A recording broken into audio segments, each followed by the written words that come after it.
Okay, in this video we will solve this problem right here, and in the description box of this video there are two playlists.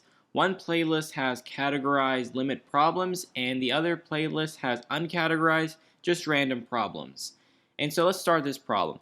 Now this is saying the limit as x approaches 5 to the left, and so what I like to do is always just plug in to see if it works. If I plug in 5 here, I get 5 minus 5, which is 0, and that's a big red flag that we probably have to approach this problem differently. But why not check the numerator too? 5 squared is 25, negative 4 times 5 is negative 20, 25 minus 20 is 5, and 5 minus 5 is 0. So we have 0 divided by 0. And the way we're going to approach this problem is first we're going to break down our absolute value of x minus 5. Now with the absolute value of x minus 5, it behaves in two ways. It behaves like x minus 5. It also behaves like negative parentheses x minus 5. Depending on the situation.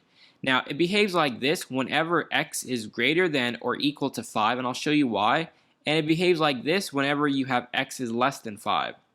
So as an example, if x is 5, what's 5 minus 5? 0. 5 minus 5, also 0. Likewise, if x is bigger than 5, let's try 6. 6 minus 5 is 1. 6 minus 5 is 1. These are equivalent. Now, if x is less than 5, let's try 4. 4 minus 5 is negative 1. The absolute value of negative 1 is 1.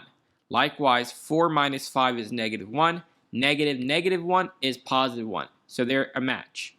Now in our problem, it says x is approaching 5 to the left. So we're going to focus on this piece right here. So let's rewrite our problem. We're going to say limit as x approaches 5 to the left. And while we are going to kind of change it up a little bit, why not factor the numerator? So instead of having x squared minus 4x minus 5, we could say x parentheses, and we're thinking to ourselves, what two numbers multiply to give you negative 5, but add to give you negative 4?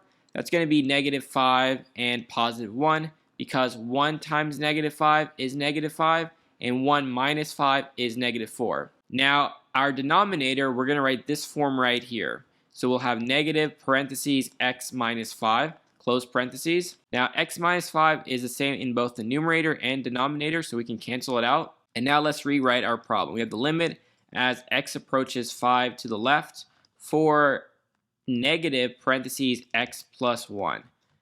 So negative is on the denominator, but we cancel it, so you could just put negative parentheses x plus 1. And our last thing, we got to just plug in. So we're going to plug in 5 here. 5 plus 1 is 6, but we have a negative, so our final answer would be negative 6. And that's all we need to do for this problem.